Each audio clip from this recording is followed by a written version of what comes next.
Now, all today here on France 24, we're bringing you a series of exclusive reports from Haiti. The Caribbean country has been in crisis since February when heavily armed gangs formed an alliance, seized control of huge chunks of the capital and forced the Prime Minister to step down. Today, it's estimated only 20% of Port-au-Prince is under government control. The rest controlled by those gangs who say they won't lay down their weapons unless they get a say in the future of Haiti. Well, our reporters Catherine Norris-Trent and Romeo Langlois travelled to Port-au-Prince, and this is their first report looking at the human cost of the collapse of the Haitian state.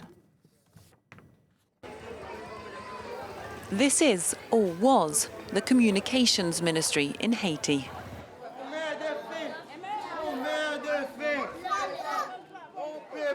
For months now, it's served as a huge squat for more than 1,600 Haitians forced to flee their homes.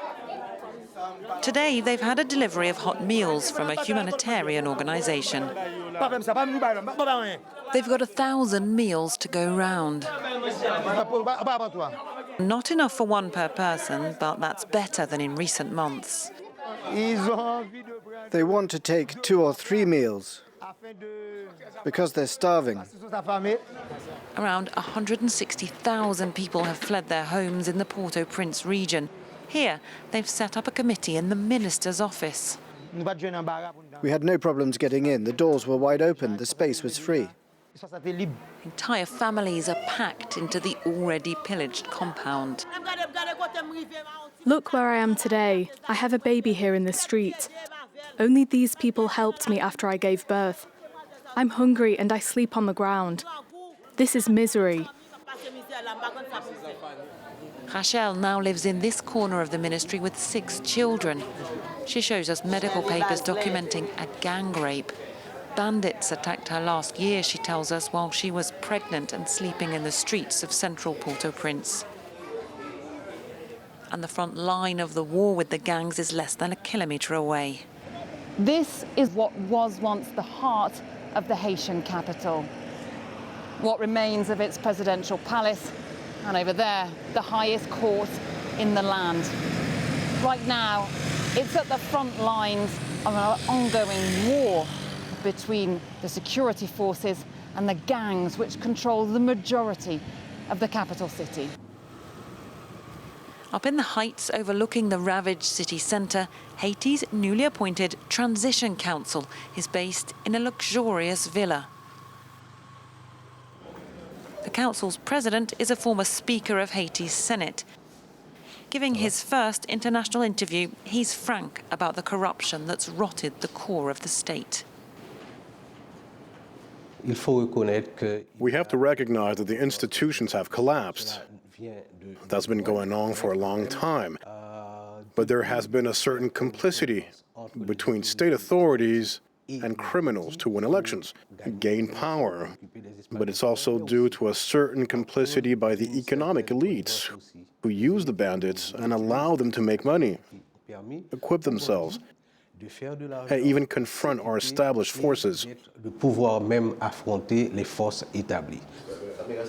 Haiti's Transition Council was sworn in more than a month ago, but so far has been hampered by infighting and jockeying for position, and has yet to name an interim government. Back at the Communications Ministry, at night time, conditions are at their worst.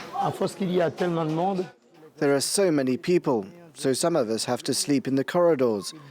They sleep everywhere. On the roof, on the ground, in the courtyard too.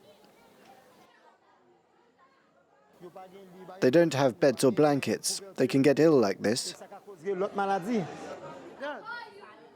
Trapped on the edge of a war zone, despair and fury is rife. Toute journée graine balle a tombé dans la cour. Dimanche passé là n'importe 3 moun prend balle là dans la cour côté tiré. Souple, nous aidez nous. Nous pas capable encore. A desperate plea for help from someone, anyone in charge.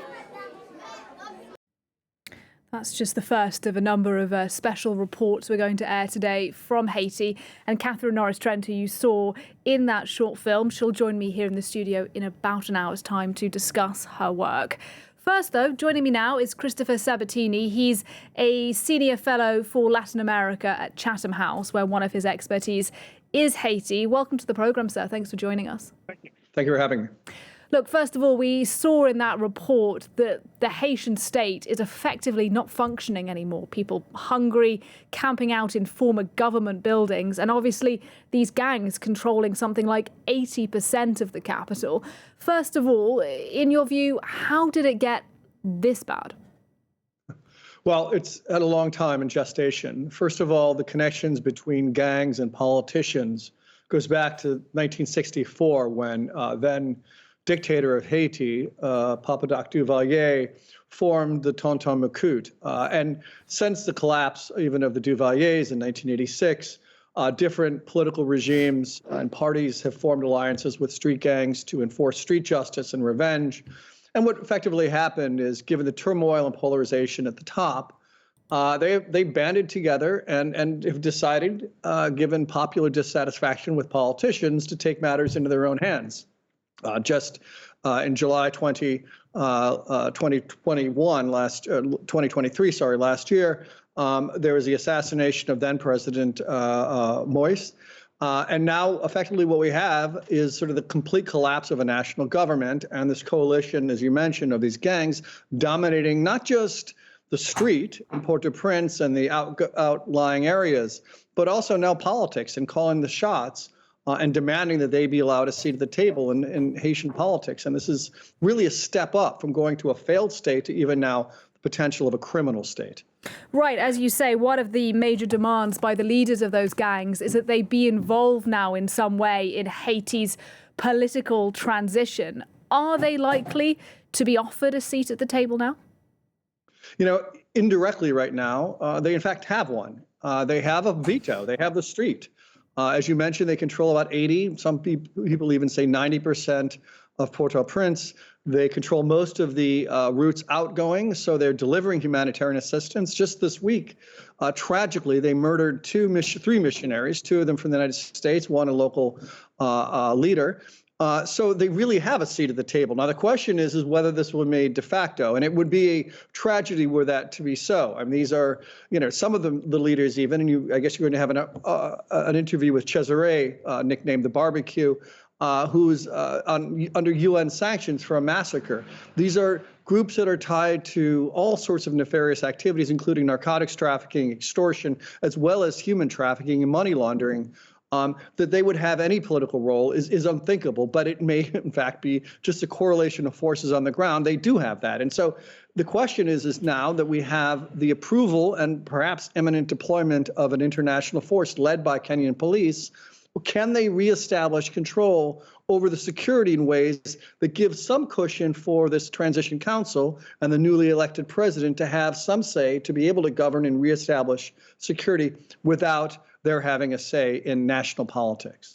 Well, I was going to ask you that very question about these Kenyan police that we are expecting on the ground in Haiti in the next couple of weeks.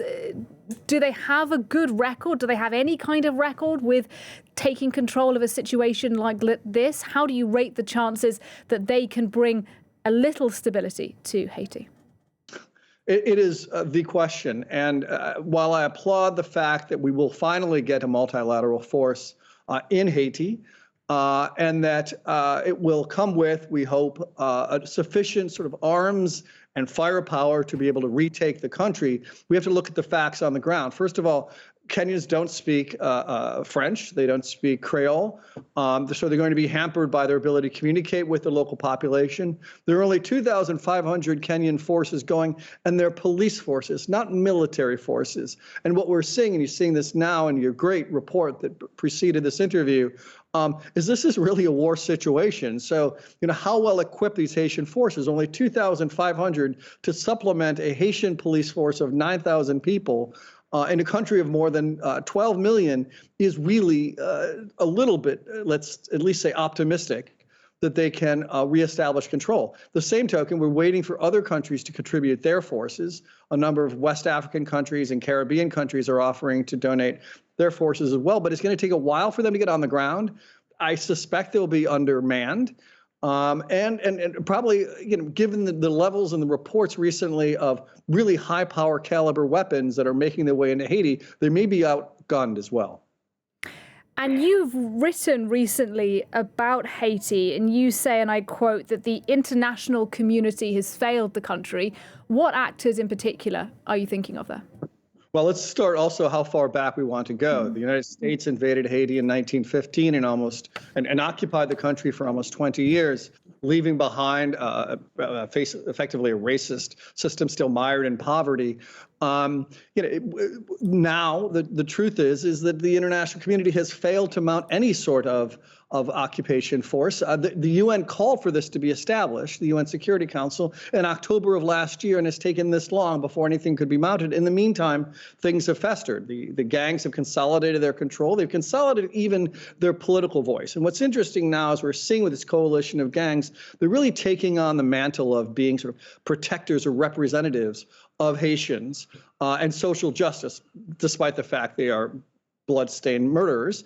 But they've sort of gained a certain political legitimacy and momentum that's going to be very difficult to take back. In the meantime, the United States and many of the surrounding countries, Brazil and Chile, that in the past have contributed forces are not doing so now, and they're outsourcing this. And I applaud President Ruto of Kenya for taking this on, but it's going to take much more than a cobbled together coalition of police forces to be able to reestablish control. And it's going to take more, and we're hearing this increasingly from the United States and others, more than an election to reestablish this control. And the risk has always been, and in fact, this has been the pattern, is the idea is that international forces come in, they patch things up, and then they rush to elections. The truth is, given the situation right now, and I support democracy and elections, there's no need to rush into elections. You need to establish control and an effective state that not just guarantees security, but also guarantees social development and public services.